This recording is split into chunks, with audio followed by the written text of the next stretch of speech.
Crime and Punishment by Fyodor Dostoevsky. At the beginning of July, during an extremely hot spell, towards evening, a young man left the closet he rented from tenants in the lane, walked out to the street, and slowly, as if indecisively, headed for the bridge. He had safely avoided meeting his landlady on the stairs. His closet was located just under the roof of a tall 5-storied house and was more like a cupboard than a room. As for the landlady, from whom he rented this closet with dinner and maid service included, she lived one flight below, in separate rooms, and every time he went out he could not fail to pass by the landlady's kitchen, the door of which almost always stood wide open to the stairs. And each time he passed by, the young man felt some painful and cowardly sensation, which made him wince with shame. He was over his head in debt to the landlady, and was afraid of meeting her. It was not that he was so cowardly and downtrodden, even quite the contrary, but for some time he had been in an irritable and tense state, resembling hypochondria. He was so immersed in himself, and had isolated himself so much from everyone that he was afraid not only of meeting his landlady, but of meeting anyone at all. He was crushed by poverty, but even his strained circumstances had lately ceased to burden him. He had entirely given up attending to his daily affairs, and did not want to attend to them. As a matter of fact, he was not afraid of any landlady, whatever she might be plotting against him, but to stop on the stairs, to listen to all sorts of nonsense about this commonplace rubbish, which he could not care less about, all this badgering for payment, these threats and complaints, and to have to dodge all the while, make excuses, lie, oh no, better to steal cat-like down the stairs somehow and slip away unseen by anyone. This time, however, as he walked out to the street, even he was struck by his fear of meeting his creditor. I want to attempt such a thing, and at the same time, I'm afraid of such trifles, he thought with a strange smile. Yes. Man has it all in his hands, and it all slips through his fingers from sheer cowardice. This is an axiom. I wonder, what are people most afraid of? A new step, their own new word, that's what they're most afraid of. I babble too much, however. That's why I don't do anything, because I babble. However, maybe it's like this. I babble because I don't do anything.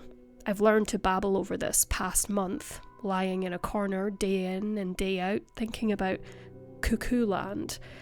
Why on earth am I going now? Am I really capable of that? Is that something serious? No, not serious at all. I'm just toying with it for the sake of fantasy. A plaything. Yes, a plaything, if you like. It was terribly hot out, and moreover it was close, crowded, lime scaffolding, bricks, dust everywhere, and that special summer stench known so well to every Petersburger who cannot afford to rent a summer house. All at once, these things unpleasantly shook the young man's already overwrought nerves. The intolerable stench from the taverns, especially numerous in that part of the city, and the drunkards he kept running into even though it was a weekday, completed the loathsome and melancholy colouring of the picture. A feeling of the deepest revulsion flashed for a moment in the young man's fine features.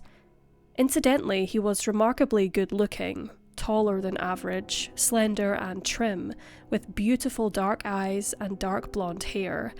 But soon he lapsed as if into deep thought, or even, more precisely, into some sort of oblivion, and walked on no longer noticing what was around him, and not wishing to notice. He only muttered something to himself from time to time, out of that habit of monologues he had just confessed to himself. And at the same moment, he was aware that his thoughts sometimes became muddled, and that he was very weak. It was his second day that he had had almost nothing to eat. He was so badly dressed that another man, even an accustomed one, would have been ashamed to go out in such rags during the daytime. However, the neighbourhood was such that it was hard to cause any surprise with one's dress. The proximity of the Haymarket, the abundance of certain establishments, a population predominantly of craftsmen and artisans who clustered in these central Petersburg streets and lanes, sometimes produced such a motley of types in the general panorama that to be surprised at meeting any sort of figure would even have been strange. But so much spiteful contempt was already stored up in the young man's soul that, for all his sometimes very youthful touchiness, he was least ashamed of his rags in the street. It was a different matter when he met some acquaintances or former friends whom he generally disliked meeting. And yet, when a drunk man who was just then being taken through the streets in an enormous cart harnessed to an enormous cart horse, no one knew why or where, suddenly shouted to him as he passed by, "Hey, you, German hatter!" Pointing at him and yelling at the top of his lungs, the young man suddenly stopped and convulsively clutched his hat. It was a tall, cylindrical Zimmermann hat, but all worn out, quite faded, all holes and stains, brimless and dented, so that it stuck out at an ugly angle.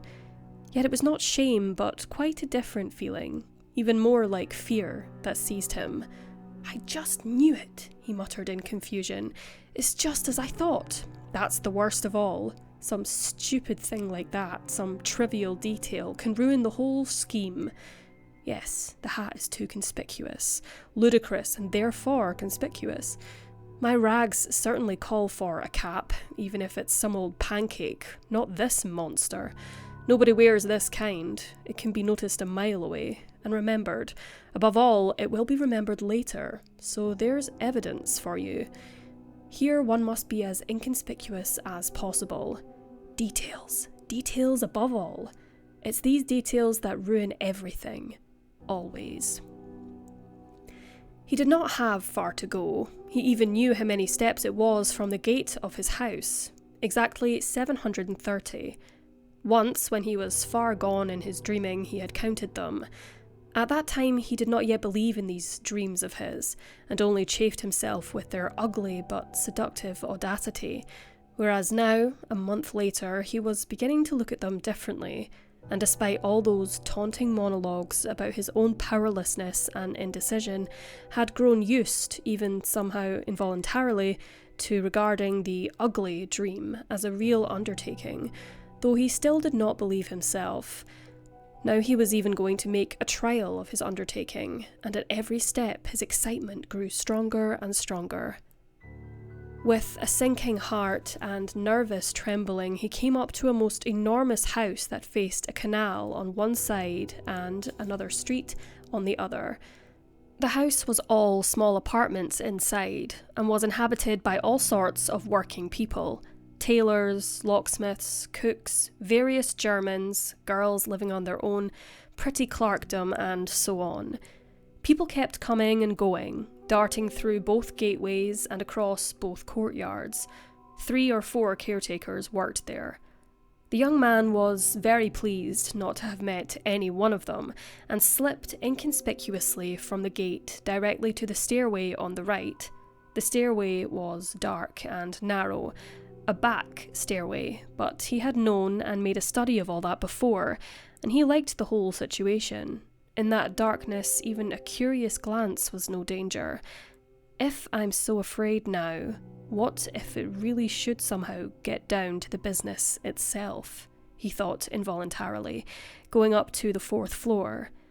There his way was blocked by some porters, ex-soldiers who were moving furniture out of one apartment. He already knew from before that a German, an official, had been living in that apartment with his family.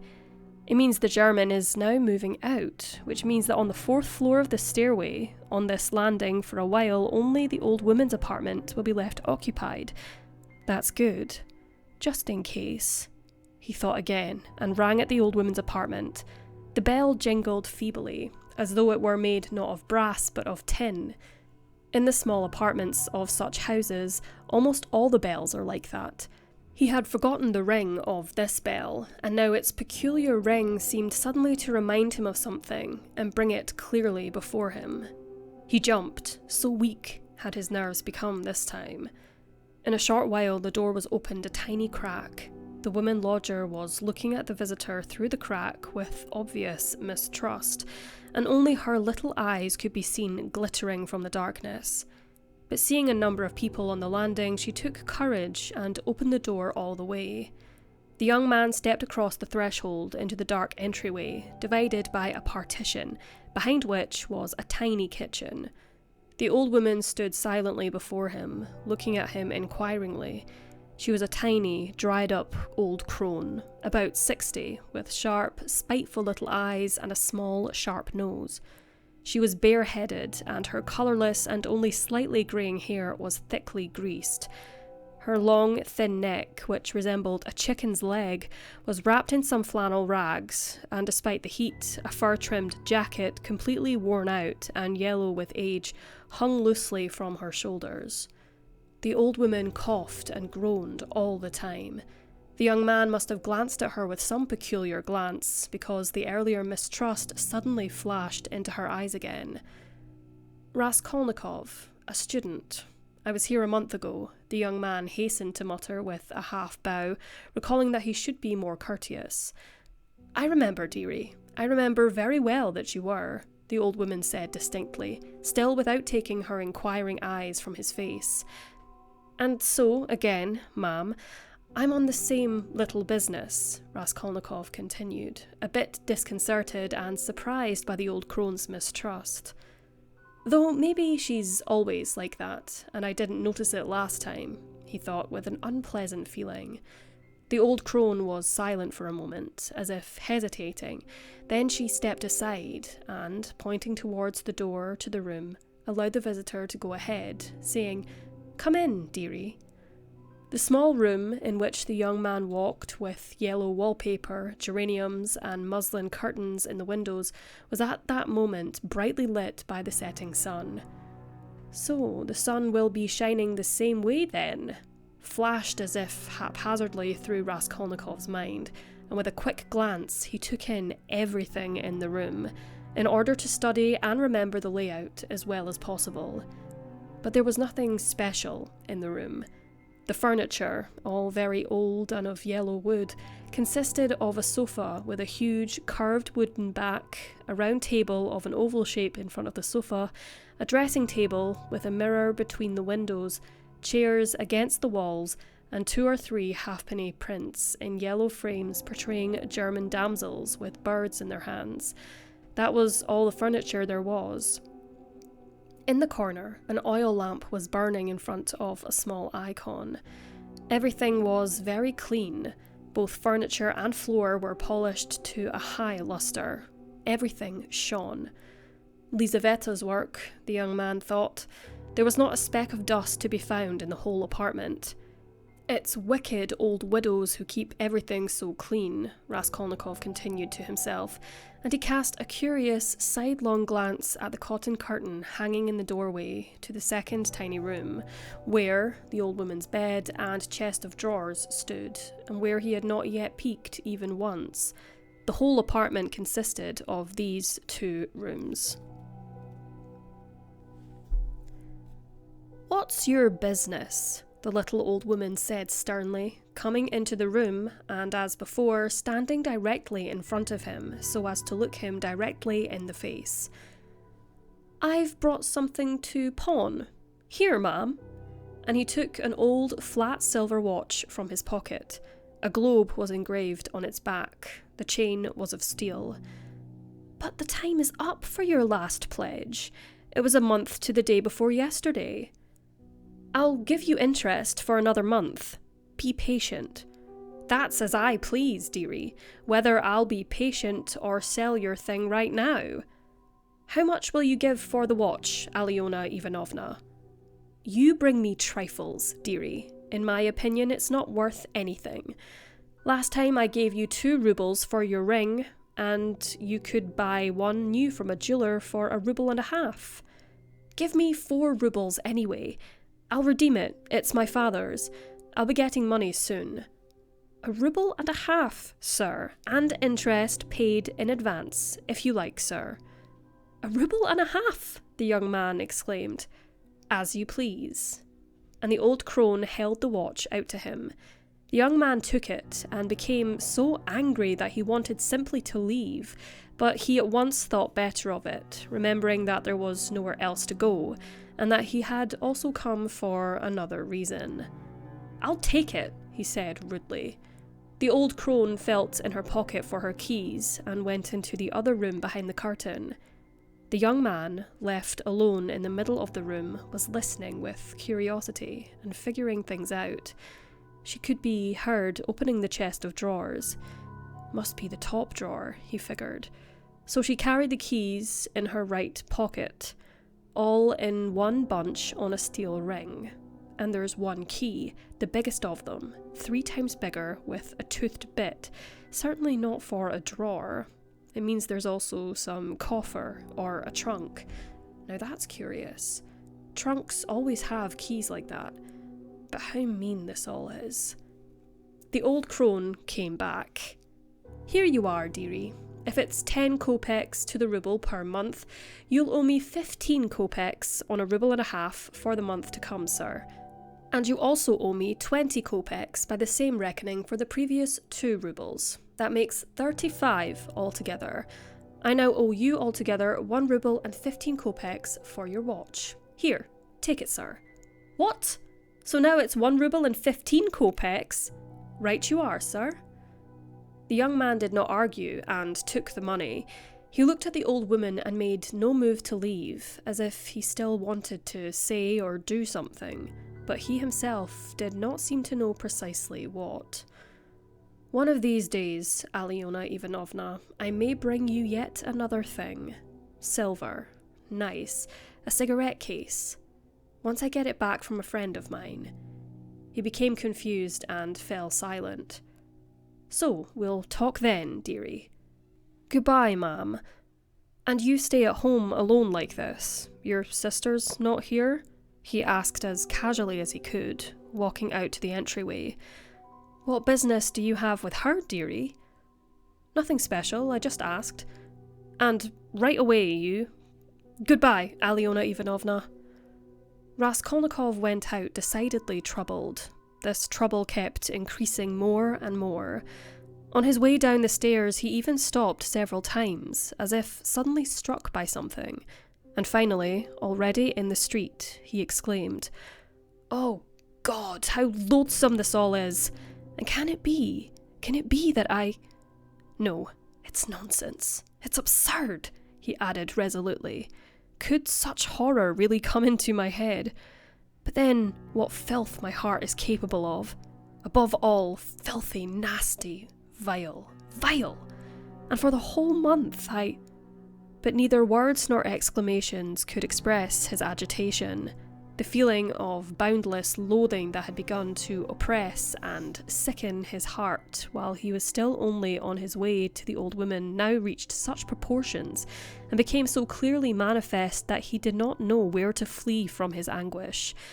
He went down the sidewalk like a drunk man, not noticing the passers-by and running into them, and was in the next street before he came to his senses.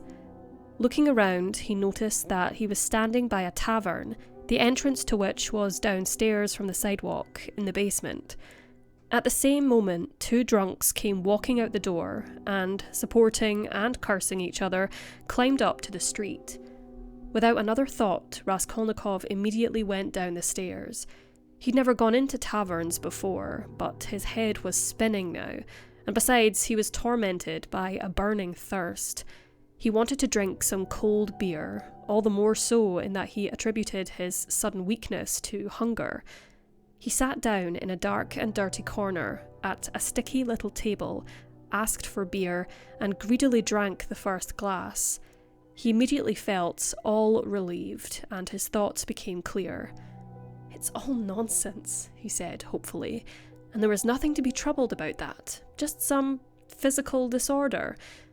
1 glass of beer, a piece of dry bread, and see, in an instant the mind gets stronger, the thoughts clearer, the intentions firmer. Pah, how paltry it all is. But in spite of this scornful spitting, he already looked cheerful, as if he had freed himself all at once of some terrible burden, and cast an amiable glance around at the people there. Yet even at that moment, he had a distant foreboding that all this receptiveness to the good was also morbid. There were few people left in the tavern by then. Just after the 2 drunks he had run into on the stairs, a whole party left together, 5 men or so, with 1 wench and an accordion. After them, the place became quiet and roomy. There remained 1 man who looked like a tradesman, drunk but not very, sitting over a beer. His friend, fat, enormous, in a tight-waisted coat and with a grey beard, who was quite drunk, had dozed off on a bench, and every once in a while, as if half awake, would suddenly start snapping his fingers, spreading his arms wide and jerking the upper part of his body without getting up from the bench, while he sang some gibberish, trying hard to recall the verses. Something like, "The whole year long he loved his wife. The whole year long he loved his wife." Or again, suddenly waking up. Down Podyacheskaia he did go. He met a girl he used to know. But no one shared his happiness. His silent friend even looked upon all these outbursts with hostility and mistrust. There was yet another man there, who in appearance resembled a retired official. He was sitting apart over his little crock, taking a sip every once in a while and looking around. He also seemed somewhat agitated.